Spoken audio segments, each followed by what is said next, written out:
الحمدللہ وحدہ والصلاة والسلام علی من لا نبی بعدہ اما بعد فاعوذ باللہ من الشیطان الرجیم بسم اللہ الرحمن الرحیم وَأَمَّا بِنِعْمَةِ رَبِّكَ فَحَدِّثْ عن ابی ہریرہ رضی اللہ تعالی عنہ قال قال النبی صلی اللہ علیہ وسلم فضلت علی الانبیاء بست اوتیت جوامع الکلم ونصرت بالرعب واحلت لی الغنائم وجعلت لی الارض مسجدا وطہورا وارسلت الی الخلق کافہ وختم بی النبیون رواہ الامام الہمام المسلم فی صحیحہ صدق اللہ العظیم وبلغنا رسولہ النبی الامی الکریم ونحن على ذلك لمن الشاہدین والشاکرین والحمد للہ رب العالمین۔ معزز دوستو، اللہ رب العزت کا کرم، فضل، شکر، احسان، امتنان ہے کہ اللہ پاک نے ہمیں چند لمحات اپنے دین کی خاطر جمع ہونے کی توفیق عطا فرمائی ہے۔ اس پر ہم اللہ کا جتنا شکر ادا کریں اتنا کم ہے۔ میرے دوستو، اللہ رب العزت نے ہمارے اوپر یہ بھی کرم کیا کہ ہمیں اللہ نے انسان پیدا فرمایا، اور انسانوں میں ہمیں حضور پاک علیہ السلام کا غلام مسلمان پیدا فرمایا، اور مسلمانوں میں اللہ نے ہمیں احناف پیدا فرمایا، اور حنفیوں میں اللہ نے ہمیں علماء دیوبند سے پیدا فرمایا۔ یہ بہت بڑا اللہ کا شکر، فضل، احسان ہے۔ کیوں؟ 5 چیزیں ہیں۔ نمبر 1، اللہ پاک نے دین اتارا ہے، اسے کہتے ہیں تنزیل دین۔ نمبر 2، حضور پاک علیہ السلام نے دین مکمل کیا ہے، اسے کہتے ہیں تکمیل دین۔ نمبر 3، صحابہ نے دین مضبوط کیا ہے، اسے کہتے ہیں تمکین دین۔ نمبر 4، صحابہ کرام کے بعد امام ابو حنیفہ صحابہ کے شاگرد نے اس دین کو لکھوایا ہے، اسے کہتے ہیں تدوین دین۔ نمبر 5، وہی اصلی دین آگے سنایا، بدعات سے، الہاد سے امت کو بچایا، اسے کہتے ہیں تطہیر دین۔ یہ کام علماء دیوبند نے کیا ہے۔ تو ہم 5 چیزوں کے قائل ہیں، تنزیل کے بھی، تکمیل کے بھی، تمکین کے بھی، تدوین کی بھی، اور تطہیر کے بھی۔ اللہ نے جو دین اتارا ہے وہی رسول اللہ صلی اللہ علیہ وسلم نے سنایا ہے۔ جو اللہ نے اتارا اس میں کسی قسم کی کوئی تبدیلی نہیں کی، اور جو رسول اللہ صلی اللہ علیہ وسلم نے سنایا ہے صحابہ کرام نے وہی پڑھ کر امت کو مضبوط کر کے پہنچایا ہے۔ صحابہ کرام نے اس پر اپنی جانیں لگائی ہیں، مال لگائے ہیں، اولاد لگائی ہے، سب کچھ قربان کیا، لیکن دین کو اصلی شکل میں پہنچایا۔ صحابہ کرام کا دور جہاد میں گزرا، غزوات میں گزرا، جنگوں میں گزرا، انہوں نے پڑھ کر، سنا کر، مضبوط کر کے پہنچایا تھا۔ اب باری تھی لکھنے کی، تو اس دین کو لکھوایا امام ابو حنیفہ نے۔ جو صحابہ کرام سے سنا تھا نا، اس کو لکھوا کر امت کو سمجھایا۔ اور جب یہ دین برصغیر پاک و ہند میں آیا، کچھ لوگوں نے دین کمی کرنا شروع کی، کچھ نے بڑھانا شروع کیا۔ تو علماء دیوبند نے کہا ہم دین میں کمی بھی نہیں کرنے دیں گے، ہم چوکیدار ہیں، ہم دین کو بڑھانے بھی نہیں دیں گے، ہم پہرے دار ہیں، ہم اصلی شکل میں دین امت کو بتائیں گے، اور حقیقت شکل میں، خالص شکل میں، اصلی شکل میں جو دین اترا تھا وہی علماء دیوبند نے امت میں پھیلایا ہے۔ اب توجہ رکھنا، جب ہم ان 5 چیزوں کے قائل ہیں تو یہ بات طے شدہ ہے کہ علماء دیوبند دین کے چوکیدار ہیں۔ آج کل لوگ علماء کو کہتے ہیں تسا دین دے ٹھیکے دار ہی وے، تسا دین کو مول گدی بیٹھے وے، دین تمہاری میراث تے جائیداد ہے۔ یہ اعتراض کرتے ہیں کہ دین کے آپ ٹھیکے دار ہو۔ ہم کہتے ہیں جی ہم ٹھیکے دار نہیں ہیں، ٹھیکے دار تو چیز بناتا ہے، ہم مولوی دین بناتے نہیں ہیں، ہم بتاتے ہیں۔ تو جو بنانے والا ہوتا ہے ٹھیکے دار اسے کہہ دے۔ دین کا ٹھیکے دار کہنا ہے تو انبیاء کو کہہ دو، ہمیں نہ کہو۔ ہم ٹھیکے دار نہیں ہیں، ہم بنی بنائی چیز کو آگے بتاتے ہیں، تو ہم چوکیدار ہیں، ہم پہرے دار ہیں۔ اور یہ بات یاد رکھیں، جو دین اللہ نے ہمارے پاس بھیجا ہے وہ دین ہمارے پاس موجود ہے، اور اسی دین کے مطابق ہم نے عمل کرنا۔ آج ہمارے اندر کمزوری یہ ہے، ہم دین پر لڑنے کے لیے تیار ہیں، دین پر بحث کرنے کے لیے تیار ہیں، دین پر مرنے مرانے کے لیے تیار ہیں، لیکن جس پہ تیار نہیں ہے وہ عمل ہے۔ دین پہ عمل کرنے کے لیے ہم تیار نہیں ہیں۔ یہ جلسے ہوں، جلوس ہوں، درس ہو، تدریس ہو، وعظ ہو، تبلیغ ہو، کچھ بھی ہو، یہ اصل میں عمل کے لیے۔ جب ہم عمل نہیں کریں گے دین پر، یاد رکھیں پھر کبھی بھی ہم کامیاب نہیں ہو سکتے۔ ہمارے پاک پیغمبر بڑے اعلیٰ درجے والے، وہ آئے، دین لائے، لوگوں نے کہا جی سبحان اللہ وصلی اللہ، اس سے کامیابی نہیں ہے۔ ہمارے پاک پیغمبر درجے والے ہیں، ہم کہیں یا نہ کہیں، حضور علیہ السلام کا رتبہ سب سے اعلیٰ ہے، ہم بتائیں یا نہ بتائیں، ہمارا دین سب سے اوپر ہے، ہم کہیں یا نہ کہیں، لیکن اس پاک پیغمبر کے فرامین پہ ہم نے کتنا عمل کیا، حضور علیہ السلام کے احکام پہ ہم نے کتنا عمل کیا ہے، ہمیں یہ دیکھنا چاہیے۔ ہمارے اندر بہت بڑی یہ کمی موجود ہے کہ دین پہ عمل کرنے پہ لوگ تیار نہیں ہوتے۔ سنو میں ایک جملہ کہتا ہوں، سب سے بڑی بات جو دین میں ہے وہ ہے معاملات۔ معاملات کسے کہتے ہیں؟ ایک ہے مسائل، نماز ایسے پڑھو، روزہ ایسے رکھو، حج ایسے کرو، زکوٰۃ ایسے دو، یہ ہے مسائل۔ اور ایک ہے معاملات، لوگوں کے ساتھ معاشرت، اٹھنا بیٹھنا، آنا جانا، تجارت، کاروبار، یہ کیسے کرنا ہے، کس سے قرضہ لینا دینا، کس سے رشتہ کرنا نہ کرنا، پڑوسی کے حقوق، باپ کے حقوق، ماں کے حقوق، بہن کے حقوق، بھائی کے حقوق، بیوی کے حقوق، یہ جو حقوق ہیں، اصل دین یہ ہے۔ 75% دین معاملات پر ہے، 25% عبادات پر ہے۔ دین میں اصل معاملہ ہے کہ آپ نے رہنا کیسے، آپ نے اٹھنا آج ہم معاملات میں زیرو ہیں اور عبادات میں اگلی صف تکبیر اولا قضا نہ کرویندا۔ بہت اچھی بات ہے، ہمیں نماز کی اگلی صف میں ٹھہرنا چاہیے، تکبیر اولا کے ساتھ نماز پڑھنی چاہیے، لیکن معاملات میرے ٹھیک ہو۔ اگر معاملہ میرا غلط ہے تو یاد رکھیں پھر میری نجات نہیں ہے۔ آج ہمارے اندر ایک غلطی کیا ہے، میں ایک جگہ ایک فیصلے کے لیے گیا، آؤ صاحب بیسا کو ساتھ مکا دو، ہم وہاں گئے، میں نے ان کی بات سنی، یقین مانے میں حیران ہو گیا۔ معاملہ کیا تھا، بحث چل رہی تھی، یہ زمین میری ہے، یہ کہہ رہے تھے نہیں میری ہے، عدالت میں کیس چل رہا ہے، ابھی فیصلہ نہیں ہوا، ایک فریق کے والد صاحب کا انتقال ہو گیا، اس نے آ کے قبر اس زمین میں بنا دی، وہ آ کے این نہیں تو این صحیح ہون تو میں کو لیسن، یہ بتائیں یہ جائز ہے؟ دوسرا فریق پھر پیچھے نہیں ہٹا، اور نے کہا جی ہم علماء سے مسئلہ لیں گے، جب فیصلہ ہو گیا تو وہ اس کے حق میں ہوا، تو وہ لے کر کے اس نے کہا جی میری زمین میں اس نے باپ کی قبر بنائی ہے، تو مولوی آ کے ایک آ کے اپنے پیو کو کاٹے وجہ اتوں نہیں تھا تیرے کو زمین مول گئے، تو کہہ رہا تھا میری موت کے اوپر آپ ایسی بات کرتے؟ ہم نے حدیث پاک سنائی، اللہ کے رسول صلی اللہ علیہ وسلم فرمایا من اخذ شبرا من الارض بغیر حق یطوقہ اللہ یوم القیامت 7 اراضین، فرمایا کہ اگر کسی شخص نے ایک بندے کی زمین ناحق طور پہ ایک بالشت یا کہتے ہیں ایک گیٹ اتنی بھی کسی کی ہتھیا لی، زور پہ، زبر پہ، ترغیب پہ، جھوٹ بول کے، چوری کر کے، جس طرح بھی لے لی، قیامت میں کیا ہوگا؟ یطوق اللہ، اللہ توق بنائیں گے۔ توق کسے کہتے ہیں؟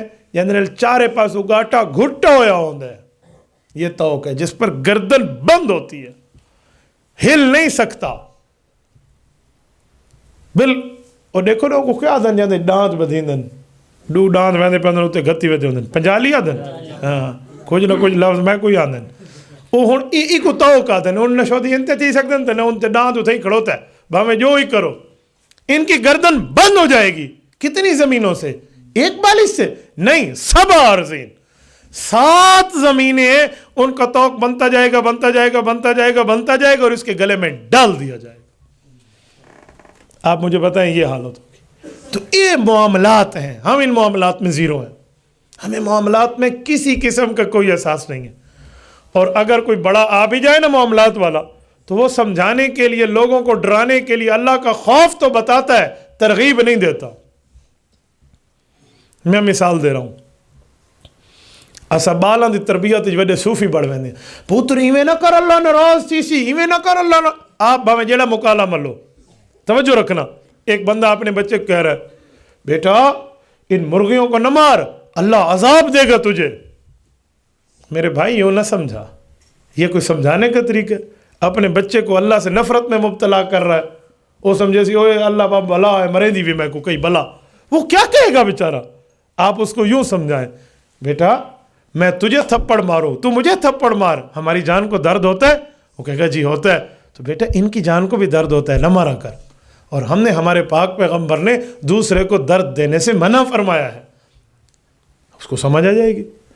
تو یہ معاملات میں ہم نہ اپنے بچوں کا حق دیکھتے ہیں، نہ اپنے بڑوں کا حق دیکھتے ہیں، نہ اپنے پڑوسیوں کا حق دیکھتے ہیں، اور نہ اپنے ماں باپ اور بہن بھائی کا حق دیکھتے ہیں۔ پڑوسی کے حقوق میں یہ بات شامل ہے کہ وہ زیادتی کرے نا تو آپ اکثر موقعوں پر خاموش ہی ہو جائے۔ جہاں بالکل پانی سر سے گزر جائے تو مطلب اور ہے، لیکن بعض جگہوں سے گنجائش دو، گنجائش دو، گنجائش دو۔ حدیث پاک میں وہ شخص کبھی جنت نہیں جا سکتا، وہ شخص کبھی جنت نہیں جا سکتا جس کی تکلیفوں سے اس کا پڑوسی محفوظ نہ ہو۔ اور پڑوسی کسے کہتے ہیں؟ شیخ الحدیث مولانا زکریا کاندلوی لکھتے ہیں کہ گھر کی ایک طرف سے 40 گھروں تک پڑوسی کا اطلاق ہوتا ہے۔ 40 انو 40 انو 40 انو تے 40 انو۔ ہوں اندازہ لاؤ، اصا نال والے کو گوانڈی نہیں آتے تھے پرلے کو آکسوں، ہم کہاں پہنچ گئے ہیں؟ پڑوسی گھر کے بھی ہوتے ہیں، مکان کے بھی ہوتے ہیں، دکان کے بھی ہوتے ہیں، زمین کے بھی ہوتے ہیں، سارے پڑوسی ہیں۔ من لا یأمن جارہ بوائقہ، جس کی تکلیفوں سے اس کا پڑوسی محفوظ نہیں، جنت نہیں جائے گا۔ اور ہمارے ہاں مشہور کے ڈاڑھیاں دے بننے ڈنگے ہوندے، ہم نہیں کہتے کہ زوراور لوگوں کی گھر کی دہلیز ٹیڑھی ہوا کرتی ہے، ان کی باؤنڈری وال ٹیڑھی ہو جاتی ہے۔ کیوں؟ زوراور کے پاس کوئی دین نہیں ہے، ہم نے دین پر عمل نہیں کرنا، ہم ساری زندگی یہی کہیں گے ہمارے نبی بہت اچھے تھے، ہمارے نبی بہت اچھے تھے۔ او بھائی ہم بھی تو اچھا بن کے دکھائیں نا۔ مجھے یہ بتائیں، ایک بندے کے سامنے روٹی اور سالن آ جائے، روٹی پکی ہوئی ہو بہترین طرح کی اصلی گندم کی، اور سالن پکا ہو بہترین طرح کی دیسی مرغی کا، اور وہ کہے گندم بہت طاقتور ہے، زبردست چیز ہے، بڑا پاور اور قوت ہے اس میں، جو کھائے گا ترکڑا تھی ویسی ماشاءاللہ، اور دیسی مرغی واہ اوریجنل خوراک ہے، بہترین، ماں جبین، دل نشین، حسین، سارے اس پر تعریفیں شروع کر دے، اور وہ ایک نوالا بھی نہ کھائے۔ آپ مجھے بتائیں اس کو کوئی فائدہ ہوگا؟ الندے نہیں، چپ کر کے سارے پتہ نہیں میں نے لڑے بیٹھے، اس کو کوئی فائدہ ہوگا؟ یہی حال آج ہمارا ہے۔ ہمارے نبی بڑی شان والے، ہمارے صحابہ بڑی شان والے، اہل بیت بڑے مقام والے، فقہا بڑے درجے والے، اولیاء بڑے رتبے والے، سارا دن کہہ رہے ہیں، سنا رہے ہیں، بتا رہے ہیں، سمجھا رہے ہیں، رٹوا رہے ہیں، سب کچھ ہو رہا ہے، لیکن نہ کسی ولی کے طریقے پہ چلنے پہ کوئی راضی ہے، نہ کسی فقیہ کی بات پہ ماننے پہ کوئی راضی ہے، نہ صحابہ اور اہل بیت کی احکامات پہ عمل کرنے کے لیے کوئی راضی ہے۔ تو مجھے بتائیں کیا فائدہ ہوگا؟ ستھرا گھیو گھر چ رکھ کے آکھو بہو طاقتور رہے تھے، اللہ بہمیں گھراں اندر نہ ونجے، وہ طاقت نہیں ٹھوٹ دے سی بندے کو، کیا چیز دے گا جب تک ہم اس کا نوالا اندر نہیں رکھیں گے؟ اس دیسی گھی کی تعریف کا فائدہ میرے دوستو، ہمارے پاک پیغمبر صلی اللہ علیہ وسلم کا رتبہ بہت اعلیٰ ہے، لیکن اس اعلیٰ پہ ہم خود عمل کیوں نہیں کرتے؟ آج کسی کو کہو نا کہ تمہیں حضور پاک سے پیار ہے تو یہ کام کرو، اللہ سے پیار ہے تو یہ کرو، وہ کیا کہتا ہے اور قرآن کیا کہتا ہے؟ قل ان کنتم تحبون اللہ فاتبعونی یحببکم اللہ ویغفر لکم ذنوبکم۔ اے لوگو، تم چاہتے ہو نا کہ ہم اللہ سے پیار کریں تو حضور پاک کی بات مان لو، رب خود تجھ سے پیار کرے گا۔ اور خالی پیار نہیں ہوگا، اس پیار کا صلہ بھی ہے، وہ کیا ہے؟ یحببکم اللہ ویغفر لکم ذنوبکم، رب تمہارے گناہوں کو معاف فرما دے گا۔ ہمیں رسول اللہ صلی اللہ علیہ وسلم کے احکامات پہ چلنا آتا بھی نہیں ہے، ہم حضور پاک علیہ الصلوۃ والسلام کے احکامات پہ چلنا اپنے لیے مضر سمجھتے ہیں۔ میرے دوستو، جب تک ہم احکام نبوی، احکام خداوندی، احکام خدا، احکام مصطفیٰ پہ عمل نہیں کریں گے، سننے سنانے سے کوئی فائدہ نہیں ہے۔ ابو لہب، یہ اس شخص کا نام ہے جس کا اصل نام عبد العزیٰ تھا۔ عزیٰ ایک بت کا نام ہے، عبد العزیٰ بت کا بندہ، جب یہ پیدا ہوا تو ایسے خوبصورت تھا جیسے لوگ خوبصورت ہونے کا حق رکھتے ہیں، تو اس کو کہا گیا ابی لہب۔ ابی لہب مانا آگ کی چنگاری کی طرح روشن۔ ہم لوگ چاند سے تشبیہ دیتے ہیں نا، یہ چاند دا ٹوٹا ہے، وہ کہتے تھے یہ آگ کا ٹکڑا ہے۔ یہ عرب کی دنیا کی مشہوری تھی حسن کی مثال دیتے ہوئے۔ ابو لہب بہت خوبصورت تھا، شادی ہوئی، بچے ہوئے، حضرت عبداللہ کا بھائی ہے، حضور پاک علیہ السلام کا چاچو ہے۔ جب اللہ کے رسول صلی اللہ علیہ وسلم پیدا ہوئے تو ان کو آ کر اس کی غلام باندھی نے آ کر اسے بتایا۔ آپ اندازہ لگائیں ابو جہل کے اسٹیٹس کو کا اس زمانے کا، جو آج سے 1400 سال پہلے بھی اپنے گھر میں نوکرانیاں رکھتا تھا، اس کے گھر میں میڈ کام کیا کرتی تھی، اس کے سرونٹ اور کاروباری اس کے تحت ہوتے تھے۔ وہ کتنی برگر فیملی ہوگا، یعنی اس کی نوکرانیاں تھیں۔ سویبہ باندھی جو اس کے ہاں کام کرتی تھی، اس نے آ کر بتایا آپ کا بھتیجا پیدا ہوا ہے۔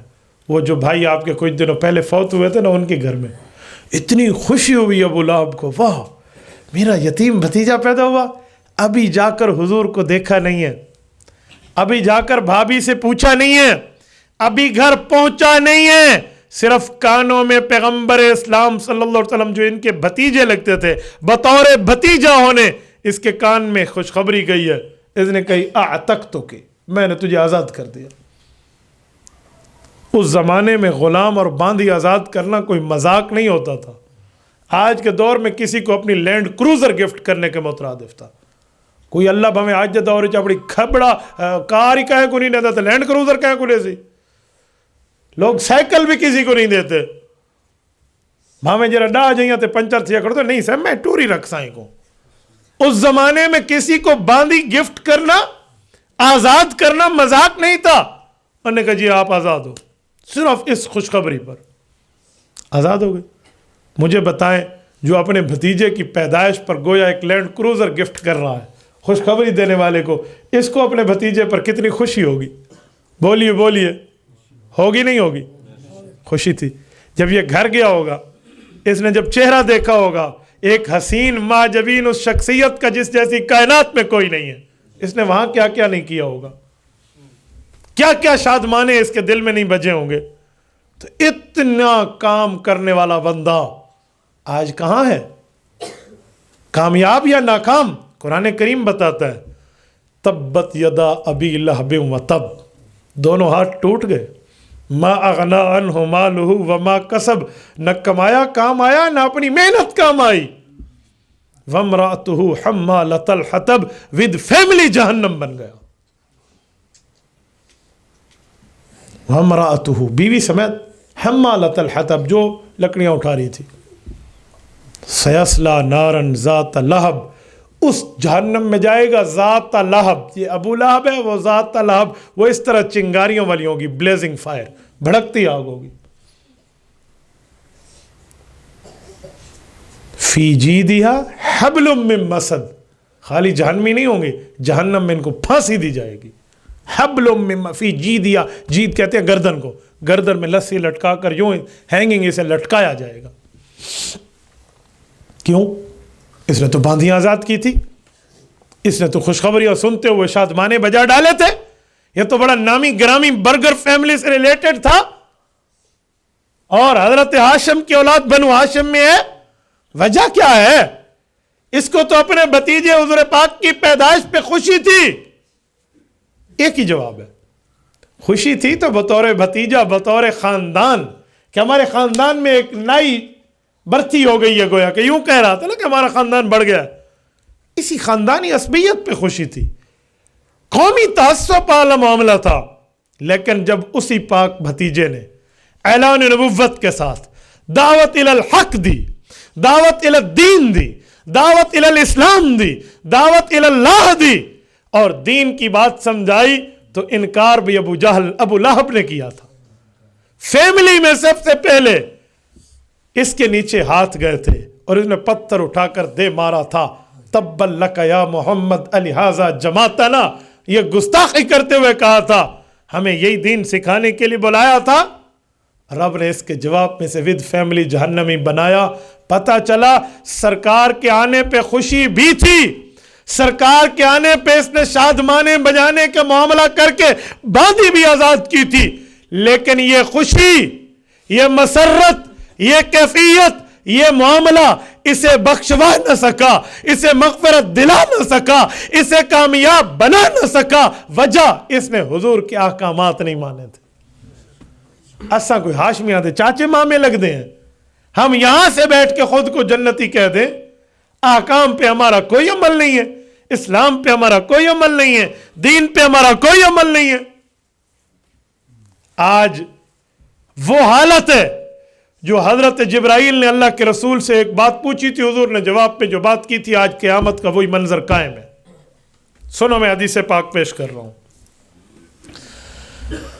مشکات جلد اول کی حدیث ہے، بخاری جلد 2 کی حدیث ہے، مسلم جلد اول کی حدیث ہے، کتاب الایمان کی۔ اسے کہتے ہیں حدیث جبرائیل۔ جیسے قرآن کریم کی سورت فاتحہ ام السنہ ہے، ام القرآن ہے، قرآن کی بنیاد، ویسے حدیث جبرائیل ام السنہ ہے، پوری حدیثوں کی بنیاد۔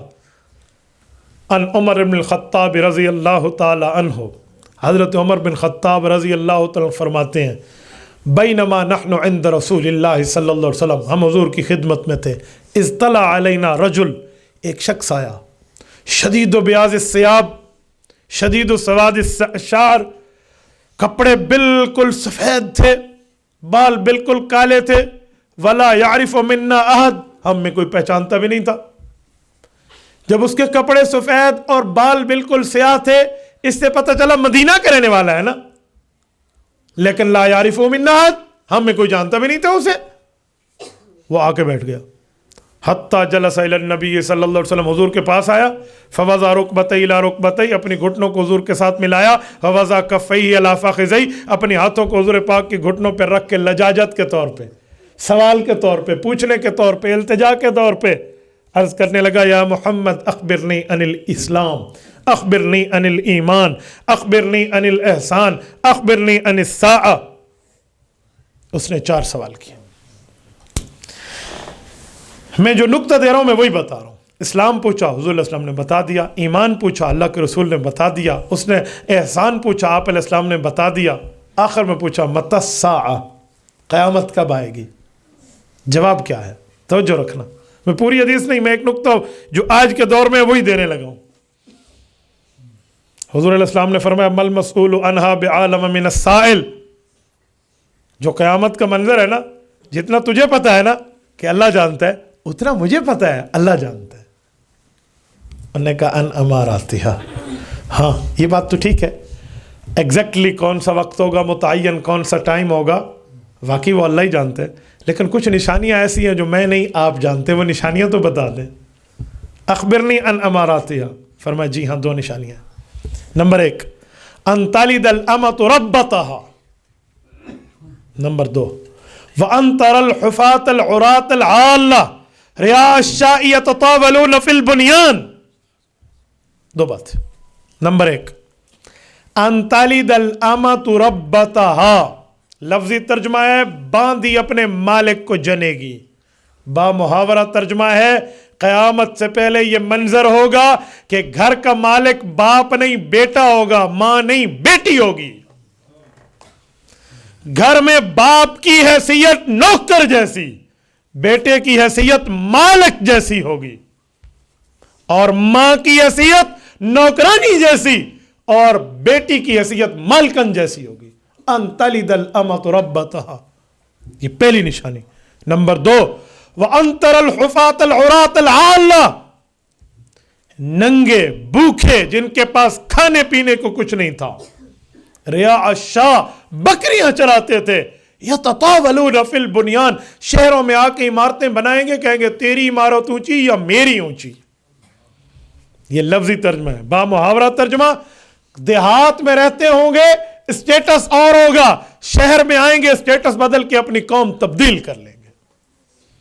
شہر میں کوئی اور قوم تھی، دیہات میں کوئی اور قوم تھی، شہر میں پہنچ کے کہیں سے کہیں پہنچ گئے، قومیت بدلی جائے گی۔ حدیث پاک میں ہے کہ جو بندہ اپنی قوم بدلتا ہے اسے حلالی سے حرامی بننے کا شوق ہے، وہ تو اپنا والد بدل رہا ہے۔ قومیت پہ کیا ہوتا ہے؟